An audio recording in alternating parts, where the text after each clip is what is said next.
Assalamualaikum warahmatullahi wabarakatuh. Saya Samsul Fuad dari program studi manajemen S1 Fakultas Ekonomi dan Bisnis Universitas Pamulang. Di sini saya ingin menjelaskan analisis yang saya lakukan pada PT Alakasa Industrindo Tbk periode 2018 hingga 2002 untuk memenuhi tugas manajemen keuangan. Yang pertama, tujuan penulisan. Dari analisis laporan keuangan ini bertujuan untuk satu, mengukur kemampuan perusahaan pada tahun 2018 hingga 2022 dalam memenuhi kewajibannya dengan menggunakan 4 cara, yaitu current ratio, quick ratio, cash ratio, dan inventory to net working capital. 2. Mengukur sejauh mana aktivitas perusahaan dibiayai oleh hutang pada tahun 2018 hingga 2022 dengan menggunakan 4 cara, yaitu debt to asset ratio, debt to equity ratio, long term debt to equity ratio, dan time interest and net. 3. Mengukur aktivitas perusahaan dalam menggunakan aktiva yang dimiliki pada tahun 2018 hingga 2022 dengan 4 cara, yaitu recoverability turnover, inventory turnover, working capital turnover, inventory turnover, working capital turnover, dan total asset turnover. 4. Mengukur kemampuan perusahaan dalam mencari keuntungan pada tahun 2018 hingga 2022 dengan 4 cara, yaitu profit margin on sales bruto, profit margin on sales netto, dan rasio turn of investment, dan rasio turn on equity. Yang kelima, mengukur kemampuan perusahaan dalam menilai perusahaan dari kinerja sahamnya berdasarkan harga pasar pada tahun 2018 hingga 2022 dengan 2 cara, yaitu earning per share atau EPS dan book value per sales atau BVRS. Yang kedua, manfaat penulisan. 1. Menilai kemampuan perusahaan dalam membayar kewajiban aktiva lancar, aktiva tanpa menghitung persediaan, dan uang kas yang tersedia. 2. Menilai aktiva perusahaan dibiayai oleh hutang diukur dari dana yang tersedia oleh modal sendiri dan yang disediakan kreditor dengan modal pemegang saham, dan modal sendiri yang dijadikan jaminan modal sendiri yang dijadikan jaminan hutang jangka panjang. 3. Mengetahui efektivitas perusahaan dalam menggunakan aktiva yang dimiliki dilihat dari persediaan dan berputar dalam satu periode tertentu dan perputaran jumlah perjumlahan yang diperoleh dari tiap aktiva. 4. Menilai kemampuan perusahaan dalam mencari keuntungan dilihat dari laba kotor atas penjualan, laba setelah bunga dan pajak, dan dari laba bersih setelah pajak dengan modal sendiri. 5. Menilai kemampuan perusahaan tentang harga saham perusahaan relatif terhadap laba, arus kas, atau faktor-faktor lainnya relevan yang digunakan oleh investor dan analisis keuangan untuk melakukan analisis saham dan pengambilan keputusan investasi. Adapun rasio yang saya ingin bahas, salah satunya adalah rasio solvabilitas. Rasio solvabilitas adalah rasio yang menunjukkan besarnya aktiva sebuah perusahaan yang didanai dengan hutang. Artinya seberapa besar beban hutang yang ditanggung oleh perusahaan dibandingkan dengan aktivanya. Rasio ini merupakan ukuran yang menunjukkan kemampuan perusahaan untuk membayar seluruh kewajiban, baik kewajiban jangka pendek maupun jangka panjang. Jika perusahaan dibubarkan atau di ekuiditas atau di likuiditas.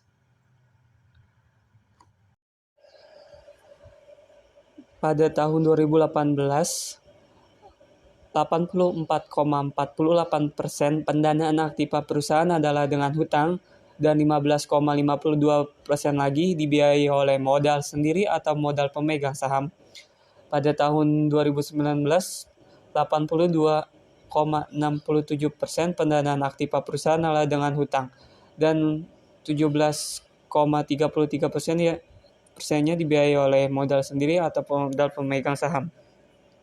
Pada tahun 2020, 74,87% pendanaan aktiva perusahaan adalah dengan hutang dan 25,13% dibiayai oleh modal sendiri atau modal pemegang saham. Pada tahun 2021, 74,20% pendanaan aktiva perusahaan adalah dengan hutang dan 25,80%-nya lagi dibiayai oleh modal sendiri atau modal pemegang saham. Pada tahun 2022,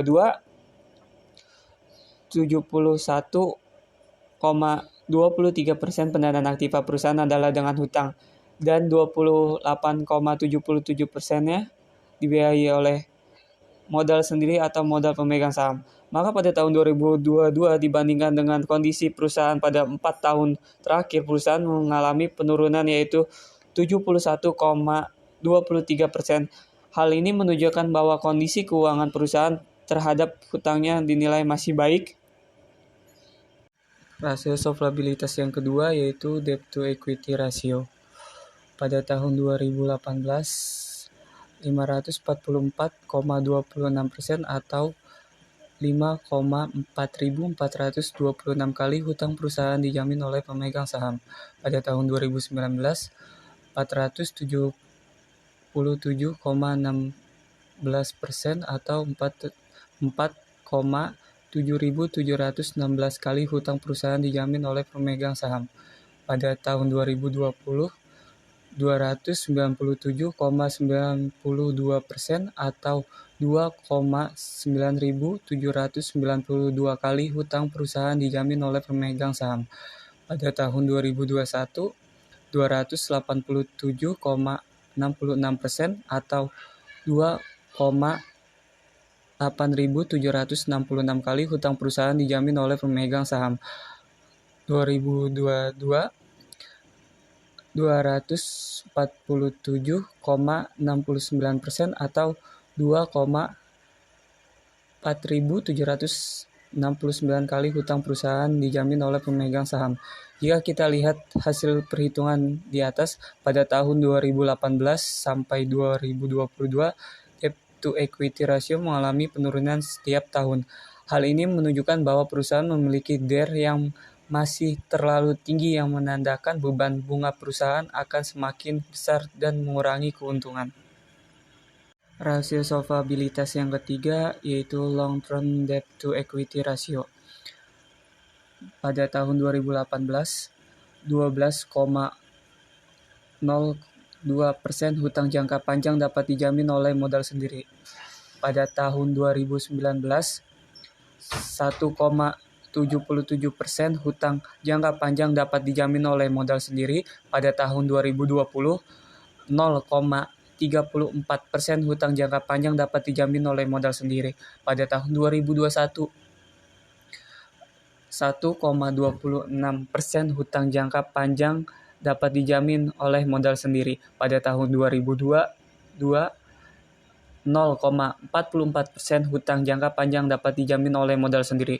Dari hasil perhitungan long term debt to equity ratio pada tahun 2018 hingga 2022 mengalami rata-rata penurunan nilai long term debt to equity ratio terendah terdapat pada tahun 2020. Sedangkan pada tahun 2022, nilai long term debt to equity ratio adalah 0,44%. Nilai ini tergolong kecil sehingga resiko kerugian pun kecil. Rasio solvabilitas yang keempat yaitu term interest rate. Pada tahun 2018, 5,99 atau 6 kali bunga tahunan dapat dijamin oleh laba operasi perusahaan. Pada tahun 2019, 12,43 atau 12 kali beban bunga tahunan dapat dijamin oleh laba operasi perusahaan. Pada tahun 2020, 1.474,39 atau 1.474 kali beban bunga tahunan dapat dijamin oleh laba operasi perusahaan. Pada tahun 2021, 1.639,29 atau 1.639 kali beban bunga tahunan dapat dijamin oleh laba operasi perusahaan. Pada tahun 2022, 321,82 atau 322 kali beban bunga tahunan dapat dijamin oleh laba operasi perusahaan. Dari perhitungan di atas, perusahaan mengalami kenaikan laba operasi yang tinggi dengan biaya bunga yang rendah sehingga hal tersebut membuat nilai term interest rate dapat dijamin oleh laba operasi perusahaan. Rasio solvabilitas yang kelima yaitu fixed charge coverage. Pada tahun 2018, 6 kali beban bunga dan tetap lainnya dapat dijamin oleh laba bersih perusahaan. Pada tahun 2019, 12 kali beban bunga dan tetap lainnya dapat dijamin laba bersih perusahaan.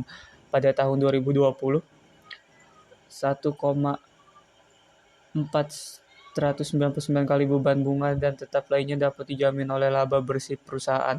Pada tahun 2021, 1,709 kali beban bunga dan tetap lainnya dapat dijamin oleh laba bersih perusahaan. Pada tahun 2022, 322 kali beban bunga dan tetap lainnya dapat dijamin oleh laba bersih perusahaan.